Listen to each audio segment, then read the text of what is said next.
What up? This is Robert Ory. Or three-pointer. Buries it! You might know me as Big Shot Bob. To Ory for three. Oh, unbelievable. This guy is off the charts. What's going on, Big Shot Bob? Robert Ory from downtown. We're in the thick of the NBA playoffs. It is the Big Shot Bob podcast. It is the shoot-around. A little bit of extra bonus show here on a Friday. B-Dog Brandon Harper, Rob Jenners, of course. 7-time NBA champion, Robert Ory. This time of the year bring back memories for you, man, when it's like playoff time and stuff, or not really? I didn't hear you. You buzzed out on my ear. Oh, I'm sorry. I said, this time of year bring back memories for you, man, like playoffs and stuff? Or Heck yeah. I got excited, man. I get more engaged. I'm like, blood gets boiling a little bit? I watch every game Saturday. I watch every game Sunday because it's just like, to me, it's good basketball. And when I say good basketball, the refs aren't calling that bullshit. So you don't see all these guys just going to the free throw line, doing all this kind of stupid shit in the game. And you can tell by the scores that have been put up so far, not too many free throws are being shot. So I love this time of year. There you go. Well, we're in it. If you ever have a question for Rob, by the way, at Big Shot Bob Pod, pretty much everywhere. B Harper 90 at Rob Jenners at RK Ory. You can find us all over the place. Question from Henry to lead us off this week. I saw that Jim Harbaugh got his 15-0 Michigan tattoo on his arm this week. I guess he promised his players if they went unbeaten and won the national title, he'd get a tattoo. So he got a Michigan M 15-0. Rob, did you ever have to get a team tattoo? Was there ever proposed an if we win team tattoo? No team tattoos over really? there. No, and that tattoo is boring and ugly. I'm like, I hadn't seen it. Yeah, it's just a M. It's not even the Michigan M to me, and it's just 15-0. But to each his own. But no, it's like, for me, if we'd have went, I think if we'd have went what was it, 16-0 as the Lakers when we lost that unbeaten. one, I think we probably did something, because that would have been the first time in the history of the NBA that something like that was done. Yeah, I think we probably got together and probably did something. But that's the only time I think that we were able to did something like that. Okay. All right. We also had the list of most overrated players came out this week. We had an anonymous poll amongst current NBA players. The most overrated player in the league, Rudy Gobert. Oh, Lord. 13.6% of the vote. Second on the list was Jordan Poole at 8.6%. Trae Young, who won it, I think, last year, 7.4%. And then Dylan Brooks is on here. James Harden is on here. Most overrated player in the league. Other people on this list that fell below that, excuse me, Bradley Beal, John Collins, Halliburton, Julius Randle, Pat Bev, AD is on this list, and somehow Jason Tatum is on the list of most overrated players. So some of that to me feels like haters hating on people that maybe... One or two people threw that name in Yeah, there. that's stupid. That's stupid. Yeah. But Gobert, I get it. I mean, I get it. Off camera, I would tell you who I think on that list, and I was talking to this morning with Candace and Christian about how I feel about this guy. It's like I'm waiting for him to, prove me otherwise, because I want him to. But You can't say this off camera shit. No. You got to say this on camera. Who is it? Fess up. I already said him earlier. We ain't gonna kill you for it. I think, to me, I'm still waiting on him to do something impressive, and that's Halliburton. Okay, he's on the list. Oh. Yeah, I think for me, that's the one guy that I'm waiting, because, and I think it probably boils down to me, watching when people who know how to play defense guard him and sit on his right side, how much trouble he has to score. Right. And for me, that's the one guy on that list that I don't want him to be on this list, but I need him to take himself off this list. Now, Jordan Poole, I get that one. Dylan Brooks, I get that one. Yeah. Rudy Gobert, I get that one. But James Harden, no. Bradley Beal, no. AD, no. And John Collins, because he's kind of in Utah now. Sabonis, no way. No. He almost averaged a triple-double this year. Yeah. Yeah. And, some of these are just, But like Pat Bev is on this list. AD is not overrated. I don't think, and as much hell as I give him for not being on the floor, I don't think he's overrated. I think there are times, yes, I know where I'm disappointed in him, but he's shown a plethora of times who he is and what he can do. And it's far from being overrated. Well, again, some of these guys were really low on the list. I think it was like less than 2%. Yeah, I just Anthony don't think Davis. he should be on. I don't think, and I think a lot of that is just from some fact that he's been hurt so much. And that might be the case. That might be injury related. But yeah, I do agree with a good handful near the top though. Dylan Brooks for sure. Oh man, he's cosplaying. I'm getting from this cosplaying. Listen to you. That man want to be in movies so bad. Oh, good. Damn. We also somebody sent me this week, and I didn't really know what to make of it. The sports betting site Bovada put this out. Never heard of him. Bovada's been around for a minute. He's heard of it. He's be playing. He heard of it. They put out the list of the top 10 NBA championship teams of all time with no context, by the way, just their rating. Here you go. Argue. And I think that was probably the point of this, was to let people argue. Number 10, the 2020 Lakers. We know why that team there. Why? Because it's the bubble ring. They call it the bubble ring. Yeah, but that makes you one of the top 10 NBA champions of all time. I don't know. Oh, sorry. Sure. Yeah, not just these are the top NBA championships of all time. Number 9, the 2008 Celtics. Number 8, the 2001 Lakers. That should be way higher on the list. That should be like 1 or 2. I mean, yes. The 87 Lakers at number 7. I don't even remember what was special about the 87 Lakers. That was that Magic, Kareem. Yeah, but they had won 2 or 3 times previously. Yeah, but what was that? What was that? That was record? the Showtime Lakers, I guess.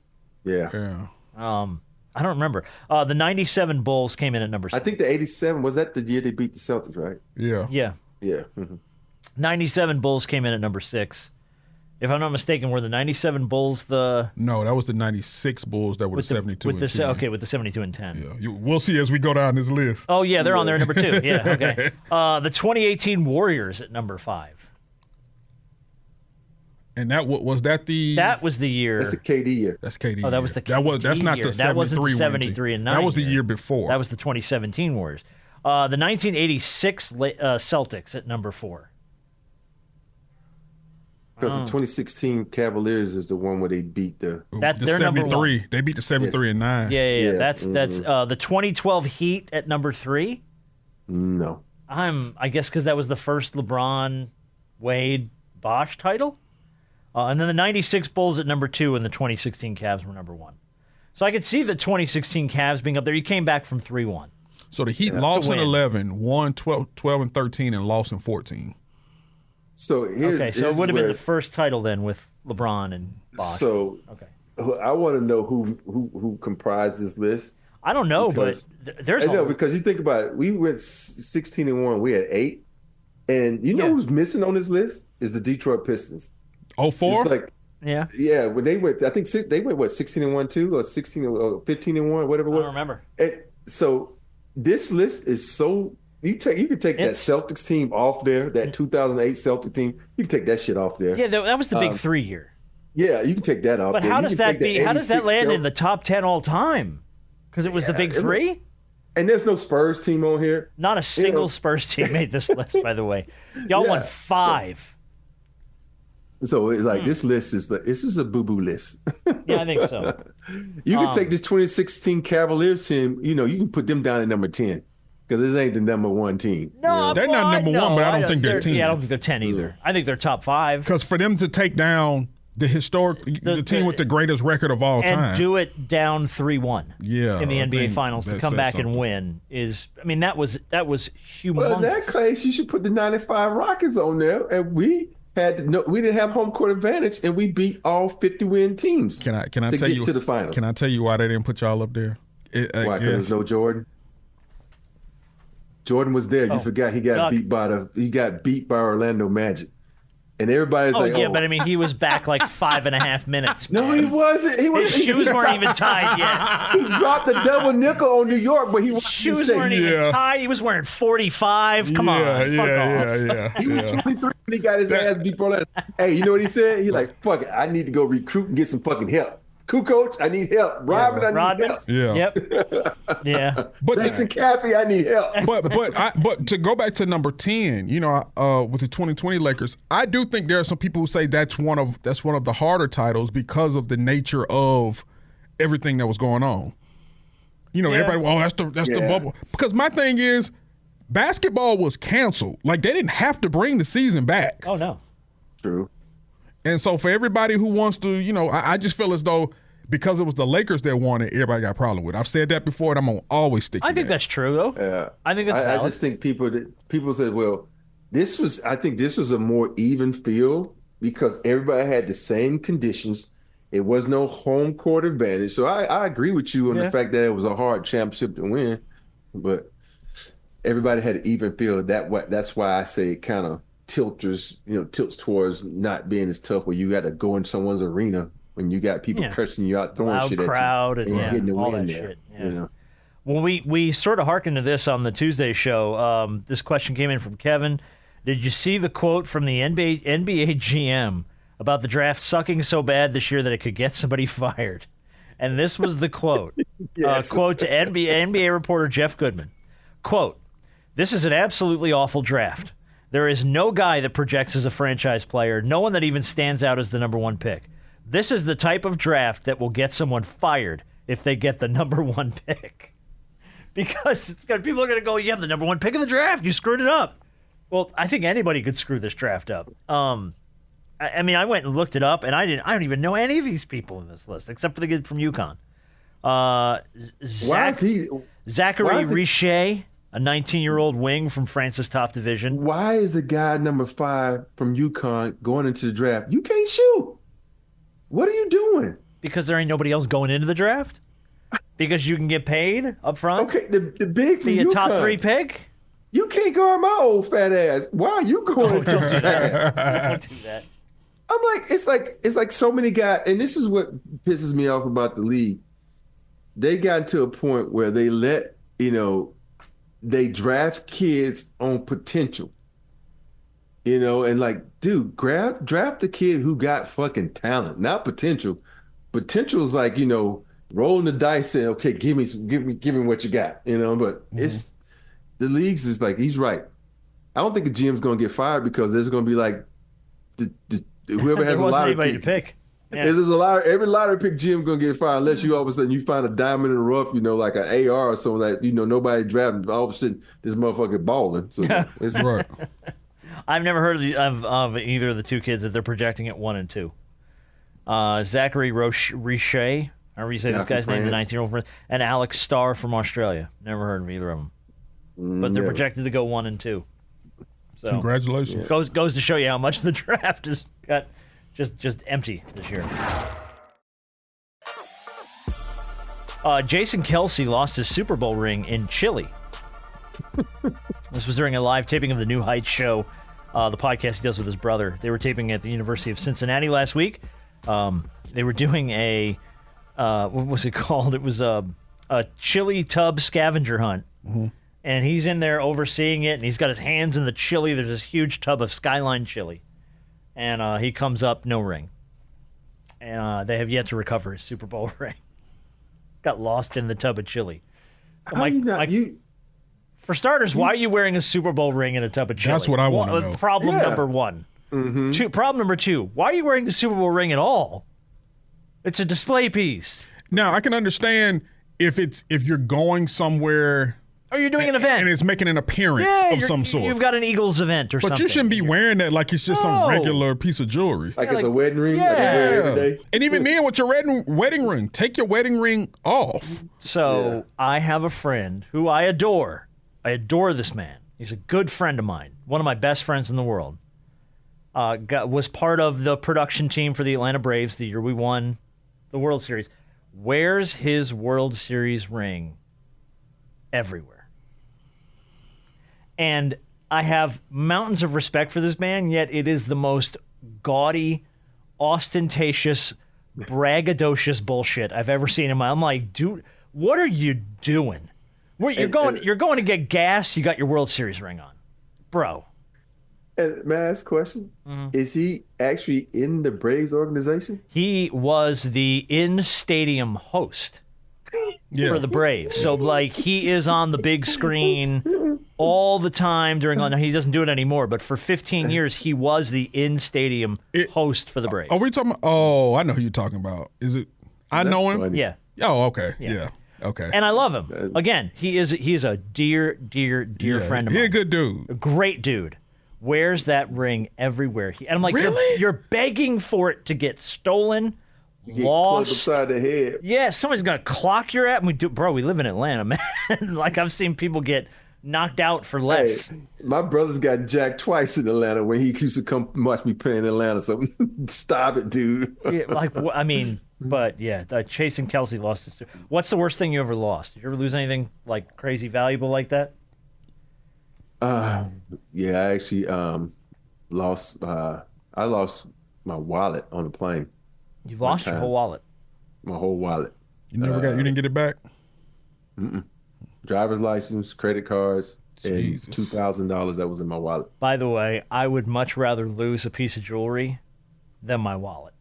Yeah. Because that is the most annoying. Like, you have to cancel all these cards. You got to go You through got to all get a that. new license. Yeah. You got, I mean, what a monstrous pain in the ass. You know, the crazy part is the hardest part was like getting my license was easy because I know my driver license number. And so the hard part was I had this credit card and I didn't have no idea what the fucking number was. It was like, okay, how do I fucking cancel this card?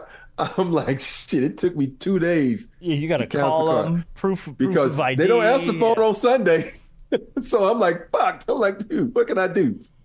So, yeah. Yeah, that's just it's a tedious process. Yeah. And I left an iPad on and I think for me, I think this is the most heartfelt one. I left an iPad on the plane and it had like all the pictures of my kids in it. You know, that's when everybody was downloading everything to the iPad. That hurt more than losing the $2,000 in the credit cards. Yeah. So, yeah. That sucks. That sucks. All right, last question is from Chris, and we'll wrap up shoot around this week. I want you all to get nerdy.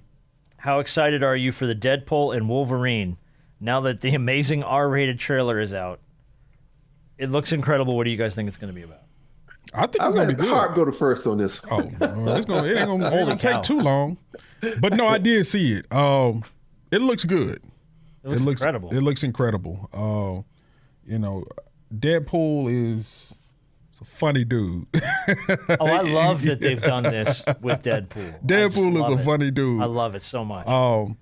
I think they're gonna really do their thing. I'm looking forward to watching it. This movie's going to make a mountain of money. Yeah. I am super excited about it because you know my love affair with the X-Men. Oh, of course. Deadpool is right there, you know. With He's always been like X-Men adjacent. Yeah. Like, he's always kind of like, not He's always there, wanted to be there. an X-Man, you know. So I'm so excited for So this. initially, though, like, I remember hearing all the rumors that it was going to be Deadpool kills the Fox universe. Like, he was going to go through all these universes and kill off all the old Fox Marvel movies. So, like, kill off all the old X-Men and all that shit so Marvel can redo it.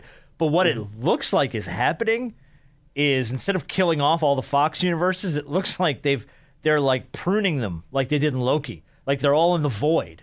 Because it says that you saw the 20th Century Fox big logo behind him at one point that was all in rubble. And everybody that's like in the void has been pruned from the Fox universe. So it looks like Deadpool's trying to prevent his universe from getting killed by Marvel. Like Wolverine's universe has, like all the old X-Men movies have. Like, Marvel's killed off all that stuff. So I think the joke here is Deadpool's trying to stop Marvel from killing his movie because it was a Sony movie. Yeah. Don't kill my universe. But oh my God, him and Hugh Jackman together in this movie are going to be It's gonna be freaking fun. wild and out of control, and I can't wait for it, dude. It's going to be so funny. But that's supposed to come out when? It comes out in July, I think July 26th. Okay. Yeah, over the summer. It's going to make like $500 million. It's going to make Yeah. so much damn money. Oh my God.